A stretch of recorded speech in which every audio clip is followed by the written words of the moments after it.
আসসালামু আলাইকুম ওয়া রাহমাতুল্লাহি ওয়া বারাকাতুহু। আজকে খুবই গুরুত্বপূর্ণ একটা মাসআলা নিয়ে আলোচনা করব। সেটা হচ্ছে ডিভোর্সের পরে, স্বামী স্ত্রীর তালাক হওয়ার পরে সন্তানের দায়িত্ব কার হাতে থাকবে, সন্তান কার কাছে থাকবে।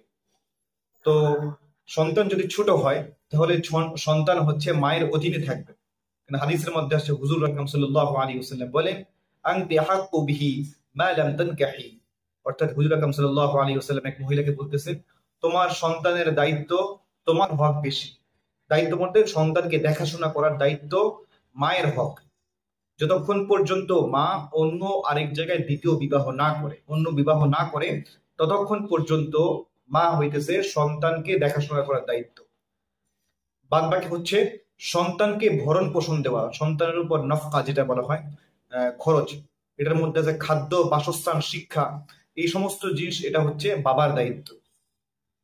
হাদিসের মধ্যে হুজুর আকরাম সাল্লাল্লাহু আলাইহি ওয়াসাল্লাম বলেন, কাফা বিল মারই ইসমান আন ইউযায়্যা মা ইয়াকুত। অর্থাৎ মানুষের জন্য এটাই যথেষ্ট, তার অধীনে যে আছে তার ভরণ পোষণের মধ্যে অবহেলা করা।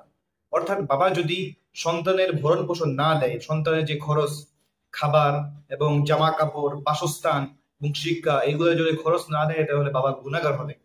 এবং কোরআনের মধ্যে আল্লাহ তাআলা বলেন, ওয়া আলাল মাউলুদি লাহু রিজকুহুন্না ওয়া কিসওয়াতুহুন্না বিল মা'রুফ ওয়া আলাল মাউলুদি লাহু। অর্থাৎ বাবার উপর হইতেছে এই সন্তানের খরচের দায়িত্ব। যা যা খরচ লাগে, খরচের দায়িত্ব হচ্ছে বাবার উপর। কিন্তু দেখাশোনা যতক্ষণ পর্যন্ত বাচ্চা ছোট থাকে ততক্ষণ পর্যন্ত দেখাশোনা করবে মা।